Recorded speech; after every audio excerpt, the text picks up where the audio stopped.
SG Consultancy Services. Study MBBS in Russia, Philippines, Uzbekistan.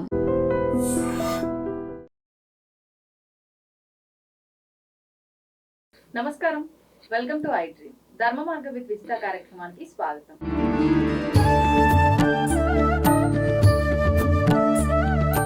నమస్కారం గురుగారు. ఆయుష్మతి భవ. గురుగారు, సాధారణంగా ఈ సమస్య ఇప్పట్లో ఎంతవరకు ఉందో తెలియదు కానీ ఒకప్పటి కాలంలో అయితే చాలా ఎక్కువగానే ఉండేదేమో గ్రామాల్లో. అట్లా హస్బెండ్ తాగి ఇంట్లో భార్యను కొట్టడము, ఫ్యామిలీని పట్టించుకోకపోవడం, ఇలాంటివి చాలా సందర్భాల్లో మనం చూసే ఉంటాము కదా. అయితే ఇప్పుడు కూడా అలా మరీ కొట్టే అంత, బజారుకి వెళ్ళే అంత గొడవలు అవ్వకపోయినా అసలు ఫ్యామిలీని పట్టించుకోకుండా బాగా తాగి వాళ్ళ వ్యసనాల్లో వాళ్ళే ఉండిపోయే మగవాళ్ళు చాలామంది ఉన్నారు. అలాంటప్పుడు ఇంకా వీళ్ళకి అసలు ఏమీ వాళ్ళని మార్చలేరు, అట్లా అని చెప్పి వదిలి వెళ్ళిపోలేరు. కుటుంబ బాధ్యతలన్నీ ఆపోజిట్ పర్సన్కే పడిపోతాయి. అలాంటి సందర్భాల్లో ఆ భర్తని దారిలోకి తీసుకొస్తే అంతా సెట్ అయిపోతుందన్న ఆలోచన ఉంటుంది. అలాంటి వాళ్ళని దారిలోకి తీసుకురావాలంటే ఏదైనా మంత్రం ఉందా?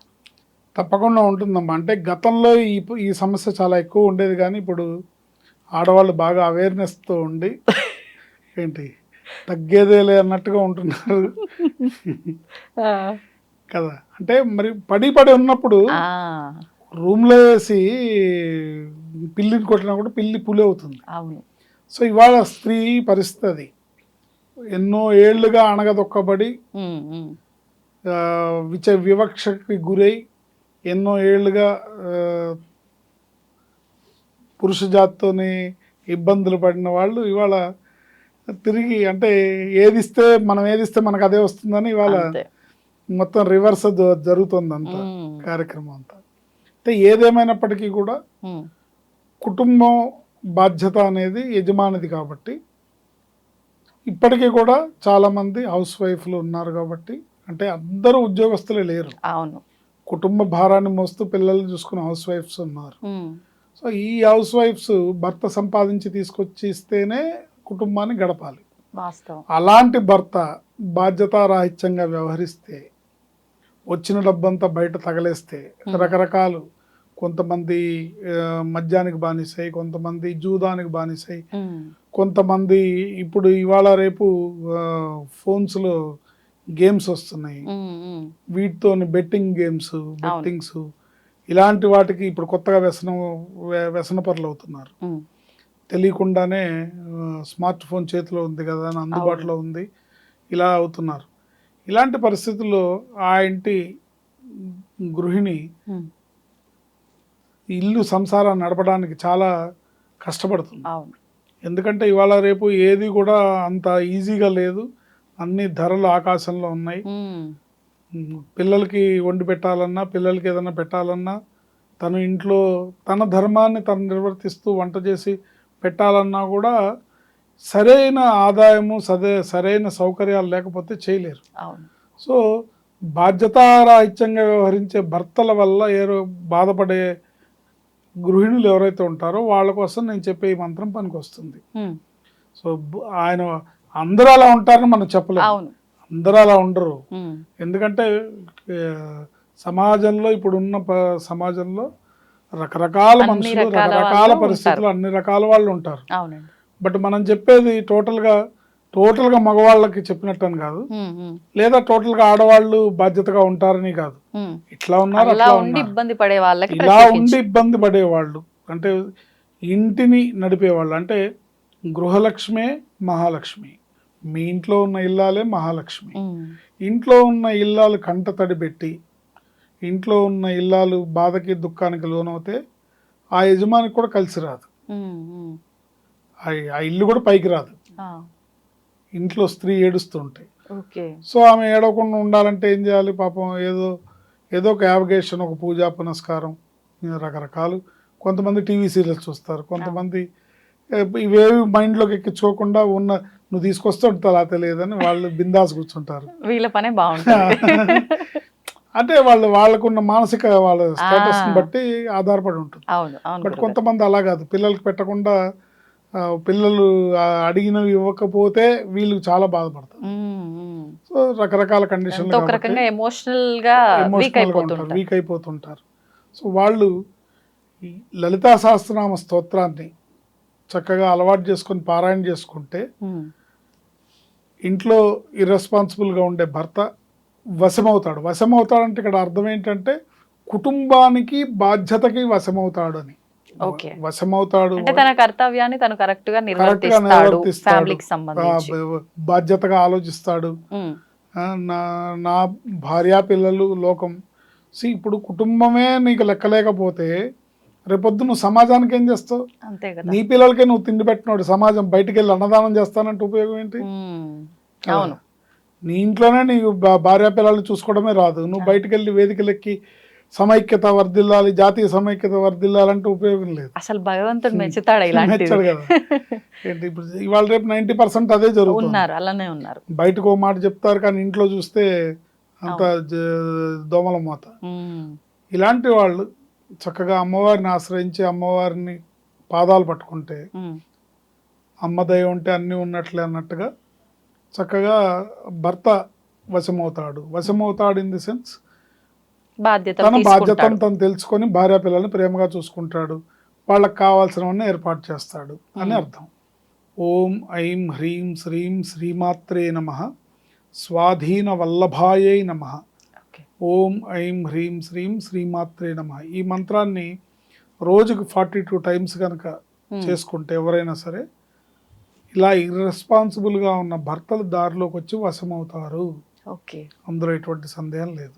ఇప్పుడు ఈ మంత్రానికి నియమాలు ఏమైనా ఉన్నాయా గురు? ఏమి లేవు. చక్కగా చేసుకోవచ్చు. స్నానం చేసిన దగ్గర నుంచి పడుకునే వరకు చక్కగా చేసుకోవచ్చు. అందులో ముఖ్యంగా ఆడవాళ్ళకి అసలు ఎప్పుడు ఏ నియమాలు ఉండవు. స్త్రీ అంటేనే ప్రకృతి స్వరూపం. సో ఎటువంటి నియమాలు ఉండవు. వాళ్ళకు ఉండే నియమాలలో ఆ ఋతుక్రమం అప్పుడు ఆ 4-5 రోజులు తప్ప మిగతా రోజుల్లో వాళ్ళు ఎప్పుడు స్త్రీ అంటే అగ్నితో సమానం.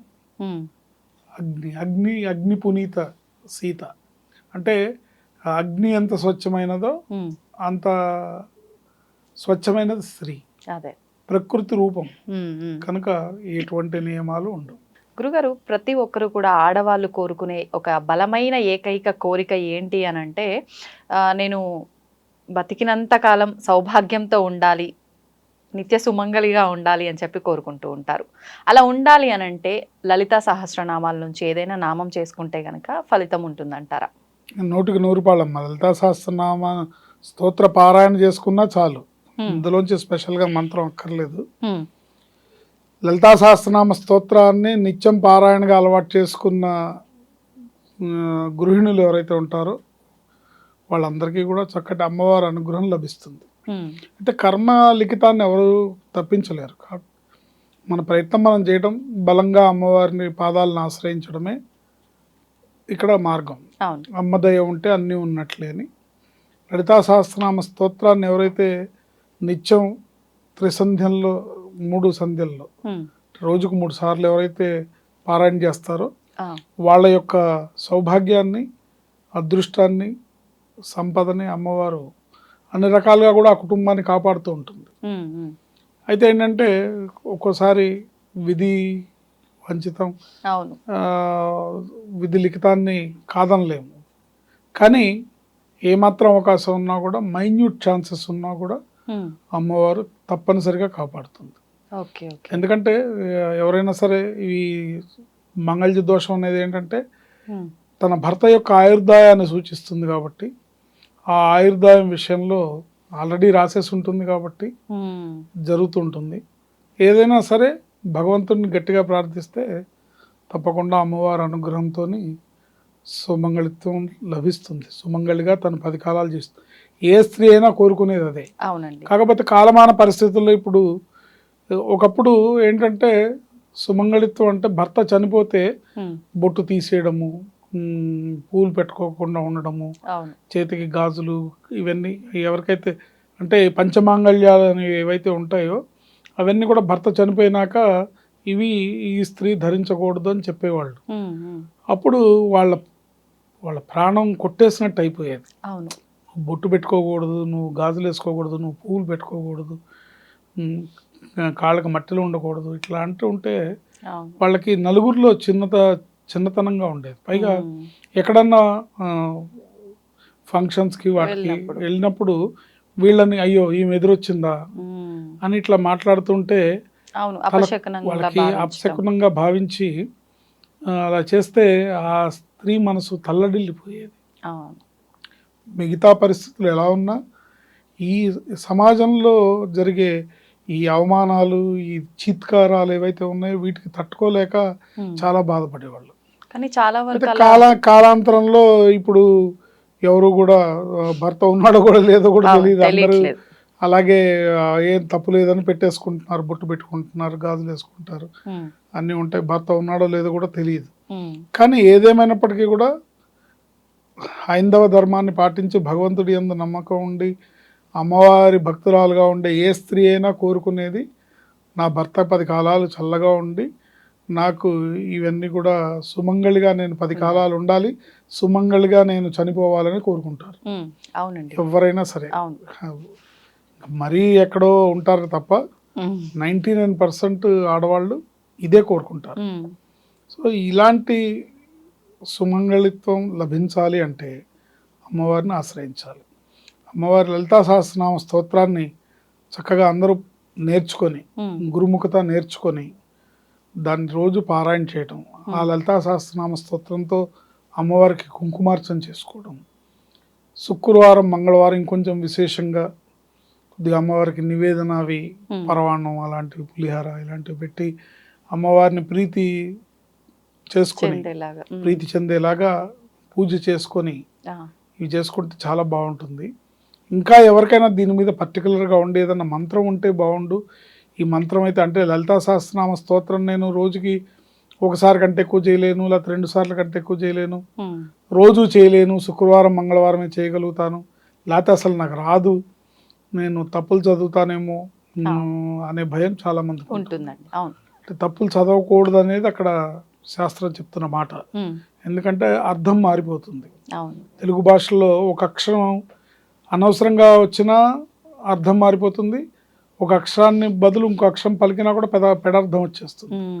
అందుకని తప్పులు లేకుండా చదవాలి, అమ్మవారికి ప్రీతిపాత్రంగా జీవితాన్ని పొందాలి. అయితే లలితా సహస్రనామ స్తోత్రం ఇవాళ పారాయణ చేసే కుటుంబాలు చాలా ఉన్నాయి. అందరూ అలవాటు చేసుకున్నారు. చక్కగా తప్పులు లేకుండా చదవాలనే ప్రయత్నం మటుకు చేయాలి. ఇది మీ మీడియా ముఖంగా నేను ఇప్పుడు అందరికి ఎవరెవరైతే లలితా సహస్రనామ స్తోత్ర పారాయణ చేస్తామో వాళ్ళందరికీ నేను విన్నవించుకుంటున్న మాట ఏంటంటే తప్పులు లేకుండా చేయడానికి ప్రయత్నించి నేర్చుకుని చక్కగా పెద్దవాళ్ళు చేసిన సీడీలు ఉంటాయి, మహానుభావులు పెద్దవాళ్ళు చేసిన సీడీలు ఉంటాయి, వాళ్ళు అవి చూసి నేర్చుకొని చేస్తే మంచిది. ఇంతేకాకుండా మరీ పర్టికులర్గా నాకు ఇలా సుమంగళిగా ఉండడానికి నేను ఏ మంత్రం చేయాలనే దానికి కూడా లలితా సహస్రనామ స్తోత్రంలో శ్లోక రూపంలో ఉన్న మంత్రం ఒకటి ఉంది. దాన్ని కనుక మనం నిత్యం చేసుకున్నట్టయితే లేదా శుక్రవారం మంగళవారం కొంచెం ఎక్కువగా విశేష సంఖ్యలో రోజు ఒక 108 చేసుకొని మంగళవారం నాడు శుక్రవారం నాడు ఒక 1000 సార్లు చదువుకుంటే అన్ని రకాలుగా బాగుంటుంది. సో ఈ విధంగా చేసుకోవడం అనేది అద్భుతంగా అమ్మవారి అనుగ్రహం లభిస్తుందని చెప్పచ్చు. ఇకపోతే ఆ మంత్రం ఏంటంటే ఓం ఐం హ్రీం శ్రీం శ్రీమాత్రే నమః కామేశబద్ధ మాంగళ్య సూత్ర శోభిత కంధరాయై నమః అనే శ్రీమాత్రేన ఓం ఐం హ్రీం శ్రీం శ్రీమాత్రే నమః అనే ఈ శ్లోక రూపంలో ఉన్న మంత్రాన్ని జపించుకోవడం ద్వారా తప్పకుండా అమ్మవారి అనుగ్రహంతో వీళ్ళు నిండు నూరేళ్ళు సుమంగళిగా వర్ధిల్లుతారు అని ఖచ్చితంగా చెప్పచ్చు. ఈ మంత్రాన్ని నమ్మకంతో చదువుకోవాలి. కామేశబద్ధ మాంగళ్య సూత్ర శోభిత కందరాయే నమః అంటే కామేశ్వరుడు అంటే పరమేశ్వరుడు, ఆయన చే కట్టబడిన తాళి మెళ్ళో ఉన్న ఓ అమ్మా అని అర్థం. కామేశబద్ధ మాంగళ్య, ఆ మాంగళ్యం ఎవరు కట్టారు? పరమేశ్వరుడు. సూత్ర శోభిత కంధరాయే నమః, ఆ మాంగళ్యం నీ మెడలో శోభిస్తూ ఉంది, ఆ మంగళసూత్రం నీ మెడలో శోభిస్తుంది. అలాంటి అమ్మని నేను ధ్యానిస్తున్నాను, పూజిస్తున్నాను, జపిస్తున్నాను అనే భావనతో, అంటే ఆ మంగళసూత్రాలు ఇంతంత పెద్దవిగా ఉండే అమ్మవారి మెడలో ఉండే ఆ మంగళసూత్రాలని తలుచుకుంటూ ఈ జపం చేసుకుంటే వీళ్ళ మెడలో మంగళసూత్రము, వీళ్ళ సుమంగళిగా ఉండే తత్వము 10 కాలాలు విరాజిల్లుతాయని అర్థం. ఎంత అర్థం ఉంది గురుగారు దాంట్లో. అందులో అమ్మవారిని ఆ రూపంలో ధ్యానించుకోవాలి. ధ్యానించుకుంటే వీళ్ళు కూడా అట్లాగే 10 కాలాలు వీళ్ళు సుమంగళిగా జీవిస్తారని చెప్పడంలో ఎటువంటి సందేహం. ముందర మళ్ళీ ఓం శ్రీం అది ఓం శ్రీమాత్రే ఐం నమః హ్రీం శ్రీం శ్రీమాత్రే నమః అవి ఖచ్చితంగా జోడించి చదివితేనే ఫలితం జోడించి ఉంటుందా? చదివితే విశేషమైన ఫలితం ఉంటుంది. ఒకవేళ అది కష్టంగా ఉందనుకుంటే ఓన్లీ ఈ శ్లోకం కూడా చదువుకోవచ్చు. కామేశబద్ధ మాంగళ్య సూత్ర శోభిత కందరాయే నమః అంతవరకు చదువుకోవచ్చు. ఓకే గురుగారు, ధన్యవాదాలు. ఆయుష్మతి భవ. దీన్ని తవ్వండి, తవ్వుతూనే శివలింగం. సరే దాన్ని అట్లా కప్పేసేయండి, చూపించదండి. Krishna is there. మూర్తి పూజ కాదు, సాక్షాత్ బ్రజేంద్ర నందన భగవాన్ ఉన్నారు మూర్తిలో. ఏమీ ఆశించకుండా ఆరాధించే వాళ్ళు కూడా ఉన్నారా ప్రభుజీ? నిజమైన భక్తి అంటే మనకు తెలియదు కాబట్టి